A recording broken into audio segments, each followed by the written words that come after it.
Xavier, je pense que... Oui, vous m'entendez? Oui, oui, Xavier, je pense qu'au niveau du micro, il y a peut-être... Ouais, Xavier, on vous entend pas. il faudrait activer le micro, Xavier. Elle est en mute. Oui. C'est bon? Vous Voilà. m'entendez? Parfait. Ah, et ben allez, c'est parti, on y retourne. Alors, Bonjour du coup et bienvenue à cette session de retour d'expérience dans le cadre du Dean's Club. Xavier Dumas, responsable avant-vente du groupe Calliope. Nous allons donc vous présenter le retour d'expérience de la société MEDAC concernant la mise en place de l'ERP Microsoft Dynamics 365 Business Central. Je suis pour ma part accompagné d'Adeline Valtin, qui est la responsable supply chain de la société MEDAC. Non, finance. Non, pardon, finance, excusez-moi. On a les mêmes prénoms. Ça commence, voilà, c'est le problème des Adeline. Et d'Adeline Lebargy, qui est donc du coup responsable supply chain sur la partie logistique et approvisionnement au regard de MEDAC. J'ai également avec nous Philippe Vienne, qui est notre responsable commercial sur la région sud-est du groupe Calliope, et Benjamin Kélus, qui est le chef de projet, qui a été le référent sur la mise en œuvre du projet pour le compte de la société MEDAC. Dans l'idée de cette présentation et de ce témoignage, en termes de petit sommaire, nous allons donc vous présenter l'histoire de la société MEDAC, qui est un acteur important de la fabrication et du négoce de médicaments génériques au niveau européen. Nous définirons ensuite les besoins et les points d'importance concernant la genèse du projet, avec deux métiers principaux, la partie supply chain au sens large, avec la partie approvisionnement, suivi de stock, qualité, suivi des ventes, le métier de la finance, avec l'internalisation de la comptabilité au sein de la société MEDAC France. Avec moi, Adeline Lebargy, qui exposera pour sa partie tous les éléments constituant la mise en œuvre du projet et les aspects relatifs à la supply chain pour MEDAC. Également, Adeline Valtin, qui est donc responsable du pôle finance et qui évoquera de son côté tous les enjeux et la pertinence d'avoir intégré et internalisé la comptabilité au sein de l'ERP Business Central. Nous parlerons également des retours d'expérience avec une utilisation d'environ à peu près 7 mois suite à la mise en production de la solution et je dirais effectivement les retours utilisateurs par rapport à potentiellement quelques limites au niveau de la solution. Et on verra ensuite naturellement les ajustements et les évolutions souhaitées par rapport à la mise en œuvre projet. Donc il y a effectivement à peu près 7 mois à ce jour. Et on finira en synthèse avec l'appropriation de la solution Business Central. Voilà, écoutez, je vais laisser la main à Adeline Lebargy, du coup, qui va vous expliquer un petit peu ce qu'est la société MEDAC en France par rapport au groupe européen. Alors, bonjour à tous. Qui sommes-nous déjà, pour commencer? Alors, MEDAC, c'est un groupe pharmaceutique allemand indépendant fondé en 1970 et basé à Hambourg. Et MEDAC France, en fait, c'est la filiale française qui a été fondée en 2011. Nous avons fêté en grande pompe nos 10 ans au mois de septembre et qui est basée à Lyon 7e, d'où je vous parle actuellement. Nous sommes 1200 employés dans le monde, dont 29 en France. MEDAC, c'est aussi 2 usines en Europe en propre qui nous appartiennent, une basée en Allemagne et une en République tchèque, et un pôle de logistique de distribution européen qui lui est basé en Allemagne, à côté d'Hambourg également. Et concernant la France, nous avons un centre de distribution logistique Presté, donc un intervenant externe qui s'appelle CSP, qui est spécialiste du stockage pour tout ce qui est pharmaceutique et qui gère pour nous le stockage, le transport et la facturation vers nos clients. Alors, MEDAC France, notre slogan, c'est le laboratoire autrement. Et notre mission, principalement, c'est de proposer des spécialités pharmaceutiques déjà existantes à des prix compétitifs pour répondre aux besoins des professionnels de santé et pour optimiser la prise en charge des patients. Donc, en fait, je fais souvent la petite blague en disant que vaut mieux pas connaître nos médicaments, parce qu'en fait, nous sommes spécialistes de médicaments pas très drôles, notamment en oncologie, rhumatologie, hématologie et urologie. Donc, si vous avez affaire à des médicaments MEDAC, c'est globalement que vous n'allez pas très bien. Donc, on ne vous le souhaite pas, mais il reste que voilà, nos médicaments sont quand même très utiles. Nous avons quelques princesses, mais en général, notre gros du portefeuille, ce sont des médicaments génériques. Qui sont nos clients? Les centres hospitaliers privés et publics, typiquement, pour toute une gamme de nos produits, mais également les officines via des grossistes pour l'une de nos spécialités que vous voyez en bas, le Métoject, avec l'espèce de petit stylo un peu jaune. Voilà, ça traite la polyarthrite rhumatoïde et c'est vraiment un de nos médicaments phares. Notre chiffre d'affaires en 2021 s'est élevé à 77 millions d'euros et nous sommes en croissance continue depuis 2011, depuis la création de notre filiale. Donc, les objectifs et les besoins, en fait, comment on s'est dit que voilà, il fallait peut-être qu'on installe un ERP. C'est que on a un contexte de croissance continue et qu'on gérait tout avant avec le pack office, c'est-à-dire Word et Excel principalement, et qu'on avait de plus en plus de mal à gérer ça et qu'on s'est dit qu'il fallait vraiment qu'on passe l'étape du dessus. Donc le but c'était clairement de structurer, de fiabiliser nos processus et on avait atteint une sorte de taille critique. Donc très clairement, on s'est dit qu'on allait installer Microsoft Dynamics Business Central en version SaaS, parce que c'était la solution la plus adaptée pour nous. Et clairement, nous avons décidé de migrer nos activités qui étaient sous Word et Excel, principalement la supply chain et la finance. Voilà. Ça répondait bien aux besoins. Est-ce que je peux me permettre de poser des questions en live? Oui, allez-y. Juste, combien d'utilisateurs du coup concernés à peu près à inclure dans Business Central? On va dire 4 au total, mais en quotidien, 3, on va dire. Voilà. D'accord. Donc toute petite instance de déploiement. C'est ça. C'est vraiment les deux. Enfin, en fait, on est une petite structure, donc clairement, ceux qui maîtrisent les métiers, ce sont ceux qui sont sur Business Central. D'accord. Et le choix de Business Central a été fait après un tour de marché et une vision où il y avait déjà, je ne sais pas, est-ce que Calliope, par exemple, était déjà présent pour autre chose dans le groupe? Est-ce qu'ils nous ont accompagnés? Comment ça s'est passé? Non, pas du tout. En fait, on s'est mis à connaître Calliope justement par rapport à ce projet-là, qu'on n'avait pas, on ne faisait pas appel à eux auparavant. Et oui, il y a un tour qui a été fait et on voulait quelque chose d'assez flexible, en fait, de facile à mettre en place, de flexible, quelque chose qui soit, enfin, on l'a expliqué après dans la présentation, mais d'ultra compatible avec Excel, en fait, pour également aussi monter en compétence rapidement, de se dire que on peut facilement faire des extractions et on connaît déjà Excel. Donc c'était un peu ça qui nous a drivé. Et on voulait vraiment quelque chose d'adapté au PME également. Très clair. Donc voilà, tout ça mis bout à bout nous a amené à la conclusion que c'était l'outil pour nous. Très bien. Voilà. Alors, juste, je reprends, juste pour faire un petit point sur l'organisation. Oui, voilà. Sur l'organisation, comment ça s'articule en fait? On a 3 grosses entités qui interviennent dans nos processus. On a notre maison mère, MEDAC GmbH, mais aussi quelques autres fournisseurs hors groupe MEDAC, parce qu'on a des produits de notre maison mère, mais quelques produits qui ne sont pas de notre maison mère, qu'on a en propre. Et eux, derrière, ils nous envoient en fait des factures d'achat et des annonces d'approvisionnement. Et derrière, nous, on leur communique des commandes d'achat. Donc ça, c'est déjà une première grosse entité avec laquelle on traite. La deuxième entité, c'est notre prestataire externe, CSP, qui lui gère le flux physique et financier de vente, notre base de données produits, les clients et qui gère tout notre stock, avec une contrainte très forte qui est la traçabilité des lots avec date de péremption. Ça rajoute de la complexité supplémentaire, mais c'est lié à notre métier pharmaceutique. Alors chez eux, qu'est-ce qui entre? C'est les annonces d'approvisionnement qu'on reçoit de l'Allemagne, de notre côté. Et qu'est-ce qui sort? Eux, ils nous exportent très clairement les ventes clients, l'état des stocks, les mouvements des stocks et tout ce qui est lié à la traçabilité.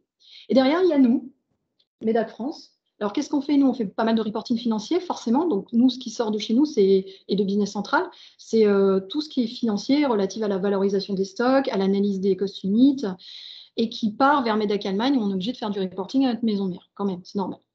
Et derrière, ce qui nous a aussi vraiment plu dans la solution, c'est qu'on a décidé de mettre en place une interface sécurisée sous Microsoft Azure pour bien sécuriser les données, les échanges de données entre CSP et Microsoft Business Central. Voilà, c'était important pour nous. Alors, concernant la supply chain, vraiment le but premier, c'était d'améliorer et de fiabiliser les flux d'informations. Enfin, c'était vraiment quelque chose de très clair. Pour rappel, on a un prestataire externe qui gère énormément de choses pour nous. Donc, on voulait déjà que ce soit un peu plus fiable en termes d'informations, de données. Donc, les objectifs, c'était d'avoir une vision plus précise sur les flux entrants et sortants de marchandises, au niveau à la fois quantité, au niveau financier, valorisation de stock, d'automatiser et de sécuriser l'intégration des flux informatiques et logistiques. Parce que avant, on vous l'expliquera un peu après, mais c'était beaucoup d'échanges de fichiers Excel et de mails. Donc, c'était pas super optimisé, on va dire, super efficace. Et être aussi, le but, c'était être moins dépendant de notre prestataire et plus critique vis-à-vis de ses services. Parce qu'à chaque fois qu'on lui demandait quelque chose, c'était toujours payant, en fait, les petits services qu'on pouvait leur demander ou les petites analyses un petit peu précises qu'on voulait. Et ça commençait un petit peu à nous déranger parce qu'on avait des besoins de plus en plus précis. Donc, on voulait un peu regagner de l'indépendance vis-à-vis de ça. Donc, si on rentre effectivement un peu plus au niveau de la mise en œuvre projet, sur la partie suivi des appros et suivi des ventes clients, on a fait un focus en fait sur, et vous allez le voir dans le déroulement, le avant BC comme comme l'expliquait Adeline Bargy, les risques encourus par rapport à cette méthode de travail et ce qu'a apporté effectivement Business Central. Alors, en effet, en tout ce qui concerne les approvisionnements, en fait, avant, on avait des bons d'achat sous Word. On avait un reporting journalier de tous les mouvements de réception, les ventes, etc., en fichier PDF et Excel. Et on avait les approvisionnements, les annonces d'approvisionnement que moi je recevais de l'Allemagne, en disant voilà, tel camion, il va arriver tel jour à telle heure avec telle quantité. On les envoyait par mail chez CSP, en fait. Donc, les risques qu'on a identifiés vis-à-vis de ces échanges, c'était que pour les bons de commande, il y avait il pouvait y avoir des erreurs de saisie sur les prix, les quantités, les dates, beaucoup de données. Concernant le reporting journalier, on avait des données qui étaient un peu partout sur des fichiers Excel et qui n'étaient pas centralisés, qui n'étaient pas forcément traitées comme il fallait. Sans parler de l'encombrement de la boîte mail, les mails s'empilent et ce n'est pas forcément très lisible tous les jours. Et concernant les annonces d'approvisionnement, il suffisait qu'une personne ne soit pas là pour recevoir le mail où on annonçait l'approvisionnement et puis l'information passe à la trappe. Il pouvait y avoir une urgence et voilà, c'était pas traité. Et puis il y avait aussi une difficulté de la part de mon prestataire qui aime bien, lui, il aime bien prévoir un peu l'activité en réception. Donc forcément, ces annonces d'approvisionnement par mail envoyées, c'était pas forcément très facile pour lui d'avoir une vision globale sur OK, ma réception, elle va être chargée de tant de camions aujourd'hui. Voilà. Donc ça, c'était pas super lisible pour lui. Et donc, les solutions apportées par BC, donc pour le beau de commande, c'est qu'il est généré automatiquement avec des données de base de nos produits. Les prix sont paramétrés, etc. Donc, tout est au carré et on peut l'envoyer au contact du fournisseur par mail. C'est, on va dire, prédéfini dans l'outil. Donc ça, pour le coup, c'est du standard. Pour le reporting qu'on avait sur les mouvements de stock, etc., qu'on recevait, aujourd'hui, on a une centralisation des données avec tout à J-1. Donc, on reçoit à J-1 toutes les informations de notre prestataire et tout est centralisé. Donc, ça, c'est un peu du standard et on a créé une interface spécifique d'échange de données avec notre prestataire. Et concernant l'annonce d'approvisionnement, elle est envoyée chez CSP via Business Central. Donc là, on a fait un petit développement spécifique pour pouvoir connecter Business Central et en dire, OK, on vous envoie ça aujourd'hui à telle heure. Voilà, tant de palettes. Concernant la traçabilité, le suivi des stocks, alors avant Business Central, on avait notre stock qui était mis à jour de façon très, on va dire, précise mensuellement. Voilà, parce qu'on se partageait des fichiers avec CSP mensuellement. On avait une traçabilité des lots qui était visible uniquement via les fichiers que me donnait mon prestataire. Moi, je n'avais aucune traçabilité sur les lots. Je savais à peu près les numéros de lots qu'on m'envoyait, mais derrière, s'il y avait une casse, un mouvement autre, je n'avais pas de visibilité.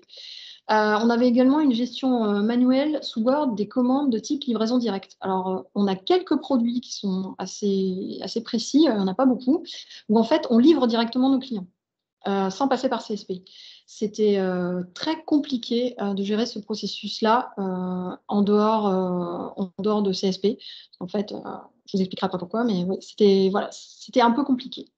Et en dernier, en fait, on a un fichier Excel d'approvisionnement, une espèce de fichier de planification où on calculait les forecasts, la couverture de stock. Et voilà, c'était un peu comme ça qu'on traitait nos données. Et concernant les risques, on avait pour le stock mis à jour mensuellement, on avait un manque de réactivité sur la couverture de stock, sur la visibilité du stock, sur sa qualité, entre guillemets. Est-ce que le stock il est non conforme? Est-ce qu'il est en vente? On ne savait pas trop. On était obligé d'aller consulter le portail de notre prestataire logistique. Si le portail ne marchait pas, ça ne marchait pas, on n'avait pas les données. Concernant la traçabilité, c'était pareil. On était ultra dépendant du système de notre prestataire, obligé d'aller consulter son portail Et bah voilà, au moment où on voulait, c'était un peu compliqué. Concernant les commandes de type de livraison directe, en fait, le process était compliqué parce qu'il fallait vraiment coordonner tous les acteurs en même temps. C'est-à-dire que moi, il fallait que je me coordonne avec la comptabilité, il fallait qu'on n'oublie pas d'envoyer la facture au client. Enfin, voilà, aujourd'hui, c'est plus le cas grâce à Business Central. Et concernant le fichier Excel, on avait un risque d'erreur également parce que voilà, vous avez toujours possibilité d'une erreur de saisie. Et derrière aussi, on était beaucoup à travailler dessus, notamment mon chef et moi. Et en fait, c'était compliqué de travailler en simultané sur un fichier Excel ou de le consulter en même temps. Donc voilà, c'était un peu pénible. Et donc, Business Central nous a permis, notamment pour les stocks, d'avoir une mise à jour quotidienne des stocks en valeur, en quantité par statut, avec un tout petit décalage de J-1, puisqu'on on a les données J+1 par rapport à mon prestataire. Donc, on a les données de la veille, en fait, finalement. Mais excepté ça, quand même, ça nous a permis, on peut consulter à un instant T les stocks, même dans le passé, en disant, bon, voilà, tel jour, on avait tel stock et telle valeur. Donc ça, c'est vraiment une grosse avancée. Concernant la traçabilité, on a un suivi des numéros de lot et des dates de péremption dans Business Central. Alors ça, c'est à la fois du standard et un petit peu du spécifique. On vous expliquera après. Concernant la gestion des commandes en type livraison directe, en fait, il y a un module standard dans Business Central qui est très bien fait, qui lie la commande de vente à la commande d'achat, en fait, en mode flux tiré. Vous avez votre commande d'achat de vente qui derrière est liée à une commande d'achat, et quand vous recevez votre commande d'achat, hop, la commande de vente est directement libérée. Donc ça, pour le coup, c'est du standard et ça nous a simplifié la vie, parce que derrière la facturation, etc., tout s'enchaîne très bien. Et concernant notre fichier Excel de calcul, on va dire de prévision, aujourd'hui, on a un module MRP qui permet de générer le besoin régulier sur la base des forecasts de vente. La seule petite limite qu'on a, et on y reviendra dessus, c'est qu'il ne tient pas compte des dates de péremption. Donc, on essaye de trouver un moyen de prendre en compte cette donnée qui est très importante pour nous. En dernier lieu, on va dire, concernant la mise en œuvre pour la supply chain, ce qu'on voulait, c'était augmenter également, optimiser et avoir plus de contrôle. Donc avant avant BC, on devait ressaisir les données de réception d'un fichier Excel sur un autre fichier Excel avec tous les risques d'erreur que ça engendre. On échangeait nos fichiers de clôture avec notre prestataire via un serveur FTP, donc qui dit protocole FTP dit non sécurisé, donc avec tous les risques qu'il y a derrière aussi. On ne pouvait pas travailler en même temps sur les fichiers Excel, c'est un peu ce que je redis derrière, mais c'était quand même vraiment pénible. Et la commande d'achat était complètement déconnectée de la facture d'achat, c'est-à-dire qu'on n'arrivait pas forcément à faire le lien, à avoir les mêmes numéros et à faire le lien. Donc, concernant les risques, forcément, quand on a des ressaisies de données, il y a des risques d'erreur. Quand on utilise un protocole libre comme le protocole FTP, derrière, on n'a pas de sécurité sur les données.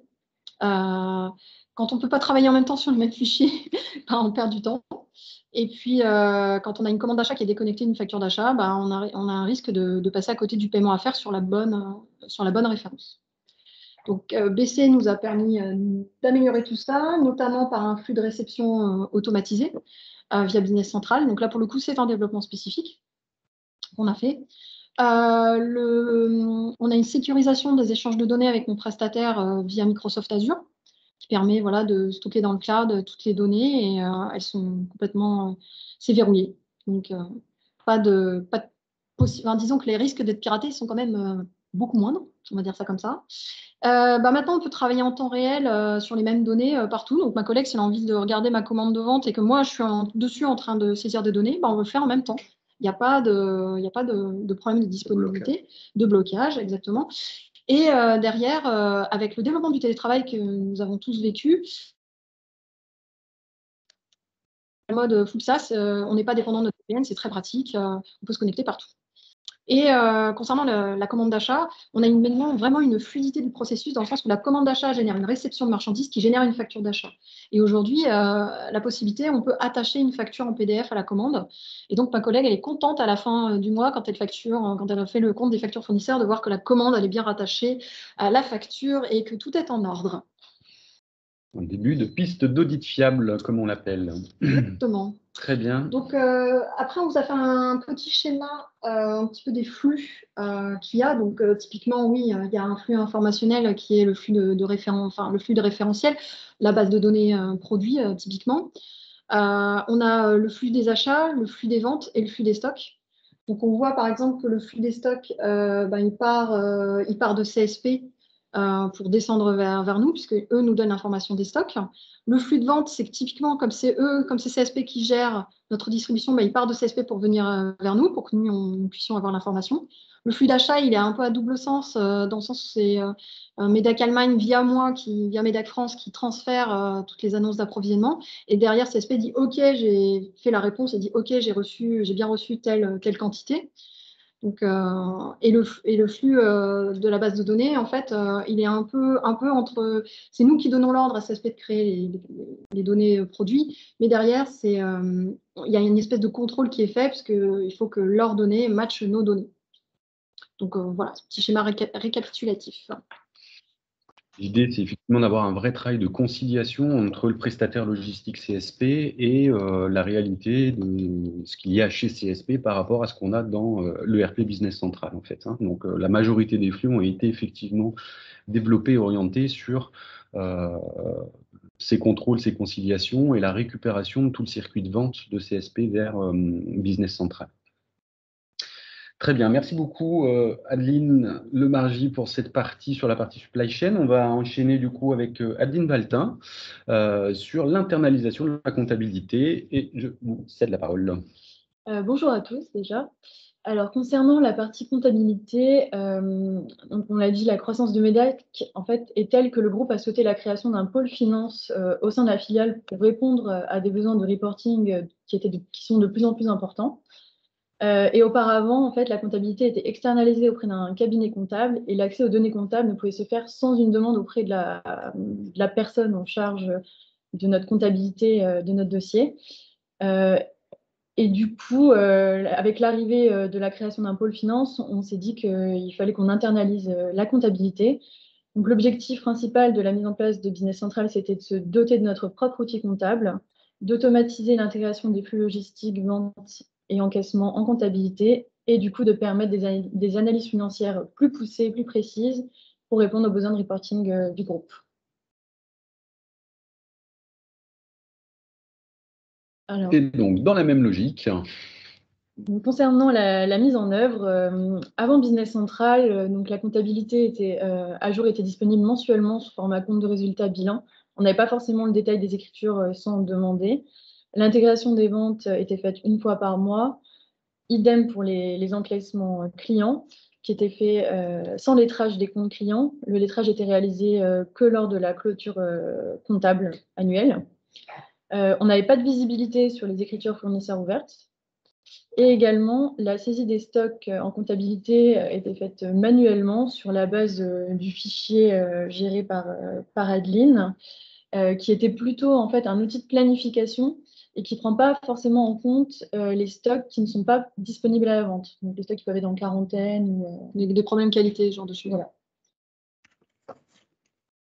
Donc ici, les risques qu'on a identifiés, c'était donc l'impossibilité de contrôle des écritures comptables de notre côté. La dépendance de la société à nos prestataires comptables et logistiques et des risques de retard de paiement des fournisseurs. Également, au niveau des stocks, les risques qu'on a identifiés, ce sont un risque de non-exhaustivité des stocks, des risques d'erreur de valorisation parce que le fichier était complété aussi manuellement, et un risque de ne pas prendre en compte une potentielle dévalorisation des stocks. Dépréciation. Les solutions apportées par Business Central, donc ça nous a permis d'avoir en temps réel la comptabilité, de pouvoir consulter à tout moment sans envoyer des mails à telle ou telle personne et d'attendre un retour, d'être vraiment autonome dans notre gestion comptable et autonome dans la gestion de nos relations avec les fournisseurs. On a également une meilleure connaissance des flux financiers qui auparavant étaient gérés par une seule personne qui était externe à l'entreprise. Et au niveau des stocks, la valeur des stocks, les stocks sont intégrés automatiquement dans la comptabilité. Et on a une vision en temps réel des quantités en stock et de la valeur des stocks.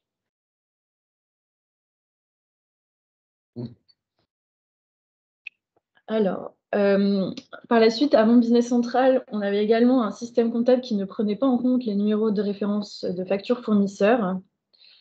Les fichiers de virement étaient générés à partir d'une macro Excel ou alors complétés manuellement. Et on n'avait pas de suivi de trésor. Donc les risques qu'on a identifiés, ce sont les risques de double paiement, parce que quand on n'a pas la bonne référence fournisseur, peut-être qu'on a déjà enregistré la facture et du coup on risque de la payer 2 fois. On a également un risque d'erreur accrue parce que le fichier de virement était généré par une macro, il était complété manuellement et on pouvait avoir une perte de temps aussi qui était liée à la ressaisie de l'ensemble des écritures bancaires en comptabilité. Et au niveau de la trésorerie, comme on a un flux d'approvisionnement qui est de plus en plus important, ça nous demande aussi une vision plus précise de nos flux de trésorerie. Grâce à Business Central, maintenant, quand on va pour saisir une écriture comptable, on a une alerte lorsqu'une facture est déjà comptabilisée dans l'outil. Également, on peut générer automatiquement des fichiers de paiement à nos fournisseurs. Donc, ce fichier nous propose des virements pour les factures ouvertes et on peut valider ces écritures directement en comptabilité.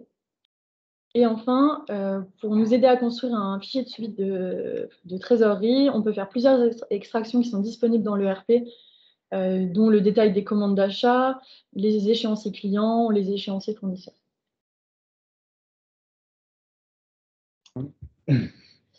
Enfin, donc comme je disais, avec la croissance, le reporting, on doit faire de plus en plus de reporting au groupe. Et auparavant, donc, ce reporting était géré par la comptable externe.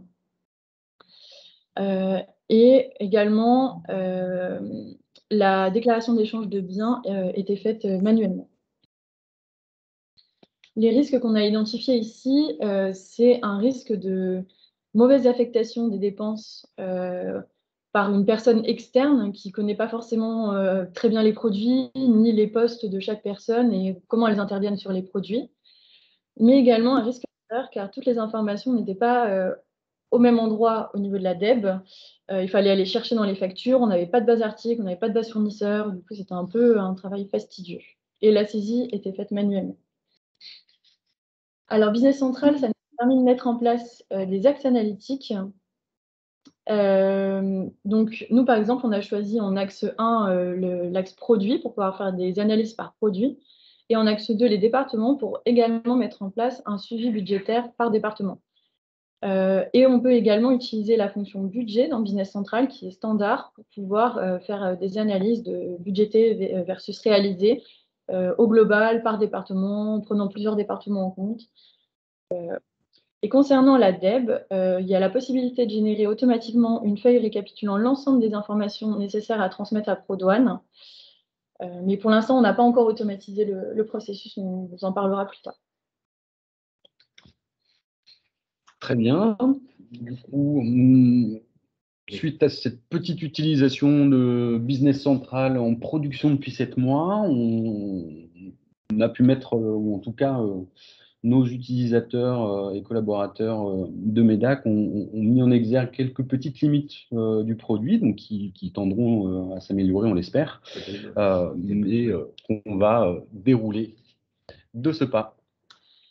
Alors, concernant la supply chain, les limites que j'ai pu identifier, c'est notamment concernant une espèce d'écran où on consulte globalement les stocks, mais pas juste la quantité en stock par magasin, mais également ce qui récapitulerait le numéro de lot et également la date de péremption. Et en fait, il n'y a pas vraiment cette donnée-là. On a une feuille inventaire auquel on peut accéder. Alors, il faut quand même lancer un calcul. Il y a 5 écrans pour y accéder, j'ai compté. Il faut lancer un petit calcul avant. Ce n'est pas super intuitif. Et c'est une donnée qui ne reprend pas la date de péremption. Donc, on a demandé un petit développement spécifique sur le sujet qui est en cours.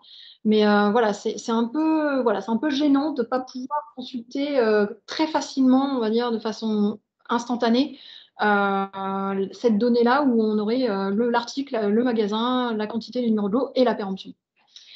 Toujours concernant la gestion de la date de péremption, ce n'est pas un champ qui est disponible très facilement en fait. Il faut un peu aller le chercher.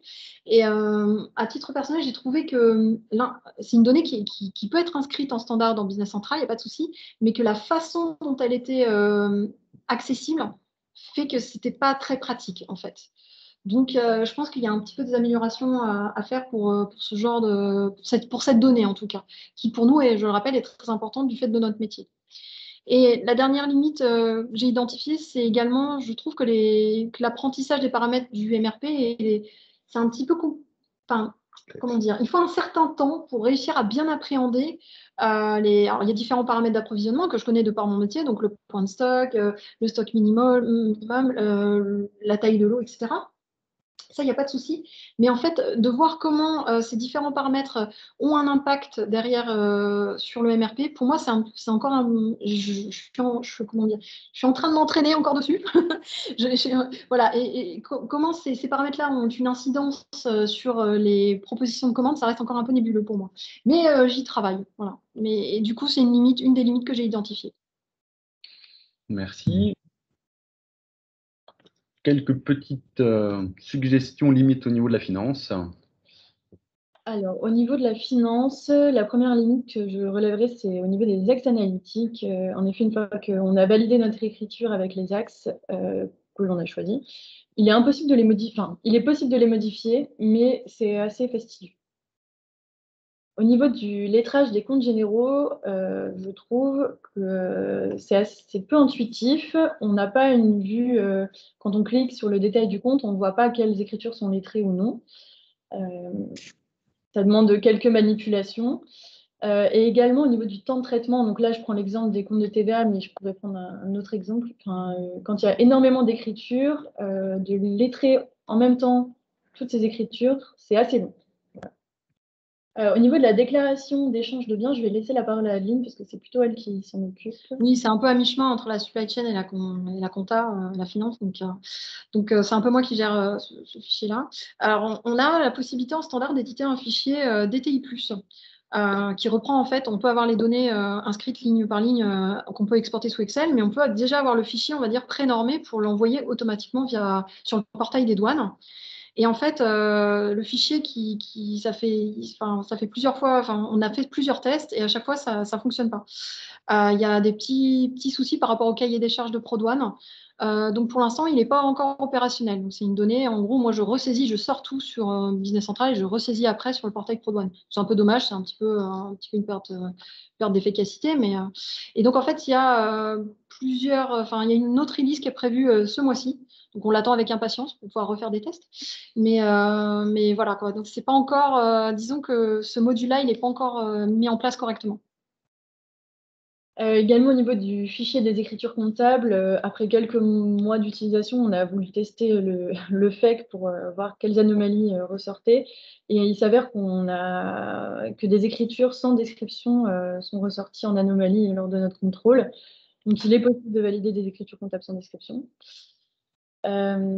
Également au niveau de la formation, la formation, c'est des supports qu'on a réalisés nous-mêmes en interne, où on s'est appuyé sur notre connaissance de l'outil, parce qu'on a participé à son développement et à sa mise en place, et également en s'appuyant sur la fac de Microsoft. Très bien.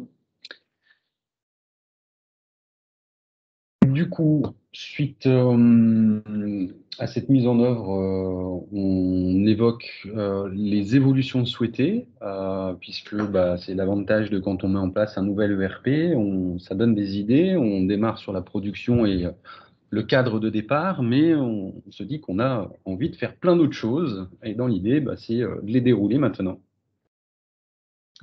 Alors, clairement, concernant la supply chain, nous, on voudrait faire plus d'analyse et on a identifié l'outil qui nous permettrait de faire ça, qui est très compatible avec Business Central, c'est Power BI. Donc, c'est à l'état de projet pour l'instant. Donc, l'idée, ce serait de mettre en place des KPI vraiment spécifiques sur la supply chain. Donc, d'utiliser Power BI pour créer des KPI supply chain, typiquement la fiabilité de prévision de vente, ou l'OTIF. Alors, l'OTIF, c'est le On Time in Full, c'est le taux de service des fournisseurs globalement, mais c'est le terme pharmaceutique. On a une espèce de petit jargon spécifique sur le sujet. Donc, l'idée, ce serait de challenger, plus challenger nos fournisseurs, que ce soit internes ou externes d'ailleurs, et mieux piloter notre activité. Améliorer la gestion des stocks également. on aimerait mettre en place un outil supplémentaire de gestion des stocks qui soit un peu plus visuel. Parce une des limites également du MRP, c'est qu'il n'est pas super visuel en termes, comment dire, alerte, les choses ne nous sautent pas, voilà, graphiquement, les choses ne nous sautent pas aux yeux. On a vraiment besoin de se plonger et de faire une analyse. Donc là, on aimerait, via Power BI et une façon un peu plus cosmétique, on va dire, de mettre en place, que les informations nous sautent plus aux yeux, des choses vraiment urgentes. Voilà, par exemple, les produits critiques ou des choses comme ça. Exactement. Donc l'idée, ce serait également de développer un petit outil pour ça. Et aussi améliorer notre processus de prévision de vente. Alors aujourd'hui, avec nos clients hospitaliers, on travaille sur appel d'offres public, normal. Cet appel d'offres, aujourd'hui, c'est une activité qui est sous-traitée chez CSP, qui détecte pour nous les produits sur lesquels nous sommes en appel d'offres. Ils gèrent tous nos appels d'offres via un logiciel spécifique de leur côté, qui n'est pas le même que le logiciel derrière de gestion des flux. Et on aimerait un peu récupérer ces données-là parce on aimerait plus anticiper les besoins de notre marché. Donc, on est en train un peu de travailler, de creuser le sujet pour voir ce qu'on pourrait faire pour mieux faire nos prévisions de vente, en fait. Et derrière, on aimerait aussi croiser nos données de vente du canal grossiste et les comparer aux sorties de vente de notre prestataire logistique, parce qu'en fait, il y a un petit décalage. Le grossiste étant un intermédiaire avec son propre stock. Et parfois, souvent, ça match. On a souvent des données de vente qui sont très proches des données de sortie de notre prestataire, mais parfois, ça ne matche pas. Et il y a souvent des raisons qui sont très intéressantes à comprendre sur ces écarts. Voilà. Très bien. Beaucoup de BI. Beaucoup de BI, oui. Sur la partie finance, alors, au niveau de la finance, ce qu'on souhaiterait, c'est plus utiliser ce que Business Central nous propose, notamment avec le module d'état préparatoire de la déclaration de TVA. Je pense que ça nécessite un accompagnement plus poussé sur le sujet, une formation qu'on n'a pas forcément eue. Également, l'utilisation du module immobilisation, parce qu'il est possible d'automatiser les écritures de dotation aux amortissements. Mais également, je pense que ça nécessite un accompagnement spécifique. Et enfin, l'utilisation des workflows. Nous souhaiterions implémenter les workflows standards de Business Central, par exemple une fiche d'approbation, une approbation de fiches d'article, une validation de fiches fournisseurs, une approbation de feuilles comptabilité, approbation de facture de vente. Voilà, tous les types de workflows. Et on souhaiterait également ajouter des spécificités, donc avec la mise en place de l'OCR. Donc on envisage de mettre l'OCR directement intégré dans le RP afin de réduire le temps de saisie, mais surtout de digitaliser notre circuit d'approbation des factures. Parce qu'on a beaucoup d'approbateurs qui sont souvent en déplacement et du coup ça ralentit le circuit d'approbation et donc de paiement des factures fournisseurs. Et enfin, une analyse, également de mettre en place des analyses via Power BI et d'utiliser toutes les données qu'on a désormais dans notre ERP pour pouvoir générer des tableaux de bord automatisés. Donc on synthèse effectivement sur la partie finance, c'est aller plus loin sur les fonctionnalités standards de Business Central, tant sur la déclaration de TVA que sur la gestion des IMO, que sur la mise en œuvre de workflow. S'appuyer sur des apps pour la partie dématérialisation des factures fournisseurs, et notamment un partenaire plutôt très connu, pour ne pas le citer, qui s'appelle Continia.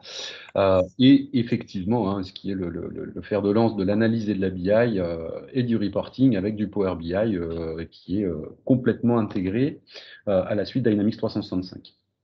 Super, merci beaucoup. On va finir sur la synthèse du projet avec toutes les bonnes choses que vous a apporté la mise en œuvre de l'ERP. Je vous laisse les évoquer. Alors, en synthèse, Microsoft Business Central a été un outil assez rapide à implémenter. Rappelons qu'on a déployé ça dans un contexte Covid.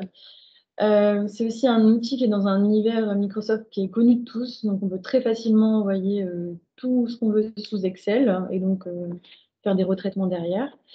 On est en full SaaS également, c'est sécurisé et accessible de partout, ce qui est pas mal pour nous, notamment avec le développement du télétravail. On n'a pas forcément besoin de VPN ou de se connecter à un réseau local.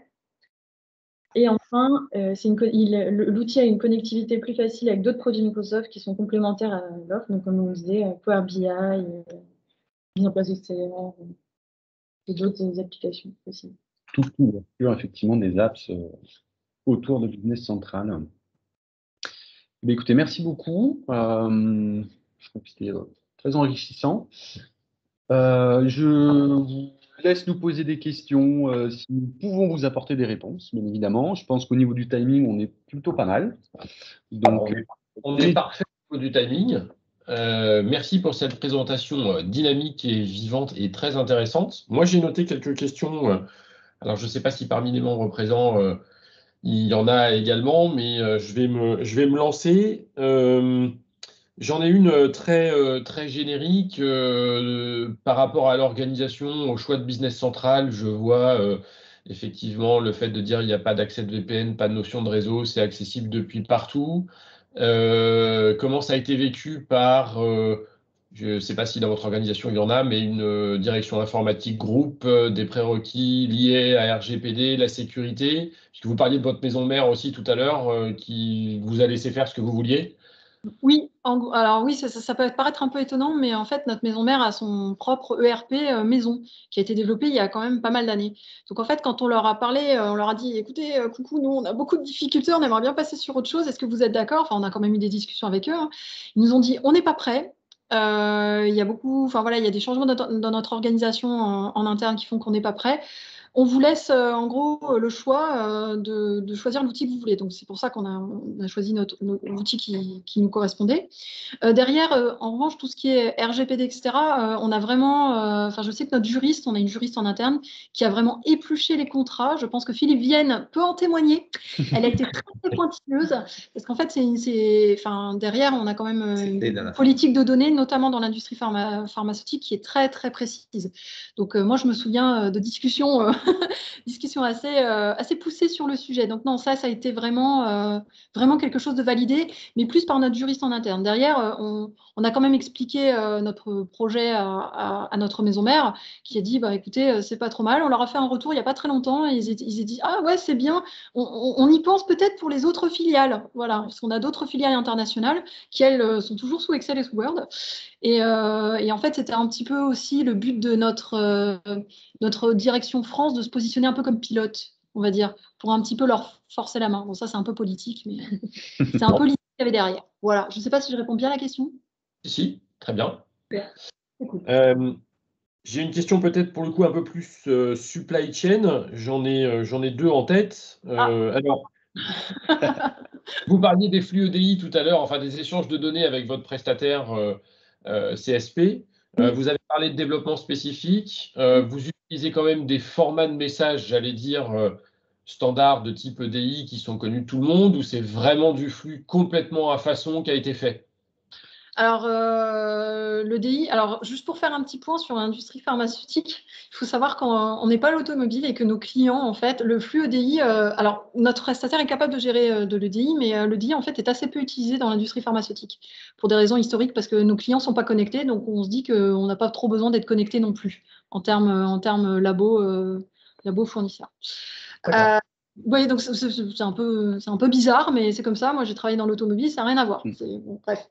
Donc déjà, de base ça. Mais en fait, on travaille sur des échanges de fichiers CSV, en fait. C'est du fichier CSV qui transite sur la plateforme Azure, qui ont été designés, voilà, après, enfin, Benjamin pourra en témoigner, mais voilà, qui ont été designés pour répondre à nos besoins. On fera peut-être évoluer d'ailleurs, on verra.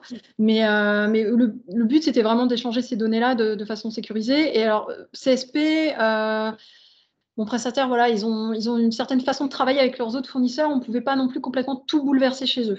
Voilà, surtout qu'on est un client qui est plutôt moyen, on va dire, chez CSP.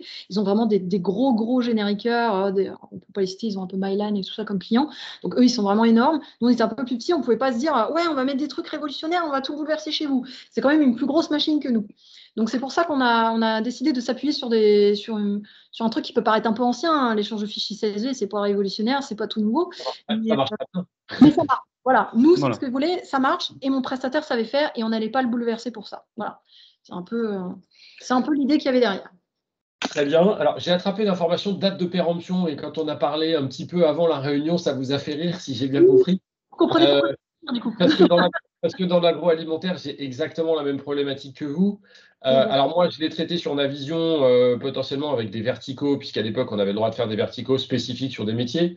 On sait qu'aujourd'hui, on doit travailler maintenant sur des extensions ou c'est sur des apps qui sont sur la plateforme Microsoft.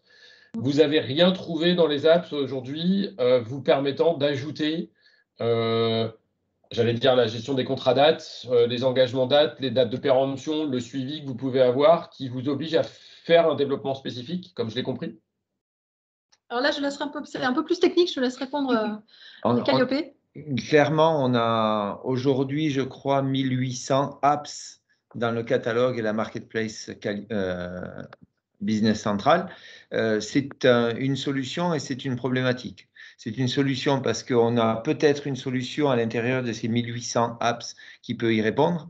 C'est une problématique parce que le temps de l'auditer, de l'installer, de la tester et de voir sa compatibilité avec le reste des extensions qu'on a pu livrer à MEDAC, on n'est pas sûr d'arriver à quelque chose de pérenne et qui corresponde. Donc, on est en cours d'analyse régulière de ce store Microsoft, mais en parallèle, on étudie vraiment sur ce type de demande qui est quand même, j'allais dire, faible dans sa taille, dans son besoin. C'est un besoin très précis, le développement d'une extension spécifique à MEDAC. D'autant plus que, pardon, en l'occurrence, l'adaptation à faire dans BC pour que ça réponde beaucoup mieux aux attentes de MEDAC était quand même pas énorme, puisque le développement représente à peu près 3 à 4 heures de travail. Donc voilà, ça reste quand même un petit développement, c'est plus de l'optimisation de ce qui est mis à disposition que vraiment quelque chose qui manquait. C'est juste optimiser l'information. En fait, on met le doigt sur toute la problématique de la plateforme Microsoft, des apps, la possibilité d'interfacer de multiples apps qui seront faites par différents intégrateurs, même si elles sont toutes certifiées, et de savoir qui est le garant du fait que ça va continuer à fonctionner. Donc, c'est un peu ce que rencontrent tous nos membres aujourd'hui, et notamment aussi tous ceux qui font des migrations, disant, attention, on avait des développements spécifiques et il faut qu'on les migre dans les apps. Donc, effectivement, ça peut être un peu compliqué. C'est un vrai sujet et une vraie transition majeure, en tout cas, qui est opérée par Microsoft. Et vous l'évoquiez très justement, hein, entre le on-prem versus SaaS et le DevSP versus l'AL et les apps. Et effectivement, comme l'évoquait Philippe, pour, je ne vais pas dire y passer tous les jours, mais au moins essayer de me forcer à y aller une fois par semaine et regarder un petit peu ce qu'il y a et les nouveautés au niveau des apps, c'est très riche et en même temps très compliqué d'appréhender, de prendre le temps de pouvoir tester et de vérifier, valider, comme vous le disiez, la pérennité de la solution et en même temps la compatibilité de la solution avec potentiellement d'autres apps en fait. Donc c'est vrai que c'est le vrai challenge et je pense que c'est très bien, ça existe, ça a le mérite de donner plein de bonnes choses et plein de bonnes idées. Après, il faut réussir à en user et potentiellement en abuser, mais de façon adéquate, effectivement. Alors pour ma part, j'ai une dernière question, mais qui cette fois-ci concerne un peu plus la finance. Comme vous avez réinternalisé une partie de la fonction comptable au sein de l'entreprise, est-ce que vous avez travaillé sur de la reprise de données avec votre prestataire ou vous êtes parti de, on va dire, from scratch avec un AFBC vide que vous avez rempli petit à petit? Non, on a fait de la reprise de données. D'accord. Surtout qu'on a lancé le Go Live en cours d'exercice comptable. On a clôturé l'exercice comptable sur l'ancien, mais on avait en parallèle 2 systèmes pour vérifier que tout allait correctement dans les bons comptes, que les écritures s'enregistraient correctement, etc. Le chantier pas trop compliqué? En fait, on a démarré mi-février de cette année et c'était volontaire en fait. Le but, c'était de faire une sorte de clôture. Oui, on a fait une clôture annuelle fin mars. Du coup, on fait toujours des clôtures fin mars, mais là, on a fait une première clôture dans Business Central aussi pour voir comment ça se passait une clôture dans Business Central. D'accord. Sorte de prêt, on va dire, c'était une répétition générale avant le grand exercice, parce qu'en fait, nous, on a une année comptable de mars à mars. Ouais. Voilà. Donc ça, on avait un peu cette pression-là. On savait qu'on devait démarrer l'outil, mais on ne voulait pas le démarrer pour faire la première clôture qui était la clôture comptable annuelle, le truc très stressant pour tout le monde. Donc on s'est dit on va faire une répétition générale et c'est pour ça qu'on a poussé pour démarrer voilà, mi-février. Comme ça, on avait quelques jours, on a pu clôturer et d'ailleurs, ça s'est bien passé la clôture annuelle. Oui, ça s'est bien passé. Ça s'est très bien passé. Donc voilà, c'était cool. Au moins, on a su qu'on avait fait les bons choix. Voilà. Parfait, merci beaucoup. Pour moi, j'ai posé toutes les questions que j'avais. Je ne sais pas si parmi nos auditeurs et membres, certains souhaitent poser des questions. Oui, soyez pas timides. Je n'ai rien dans le chat pour l'instant. J'ai Maxime qui vous remercie. Mais écoutez, Super. si personne se lance, merci pour votre présentation, très claire et très instructive. Merci beaucoup donc à toutes les deux. Merci à Calliope pour l'animation et le témoignage également. Je vous souhaite une bonne fin d'après-midi à tous. Et puis pour les membres, et si vous souhaitez participer, les 2 autres sessions de l'après-midi vont démarrer d'ici un petit quart d'heure. D'un côté sur une problématique EDI avec un outil qui s'appelle Golden EDI. De l'autre côté, une table ronde avec Microsoft sur les nouvelles fonctionnalités. Voilà. Okay. Super. Merci beaucoup. Merci à tous. Merci. Une bonne fin d'après-midi. Merci, au revoir. Au revoir. Merci, au revoir.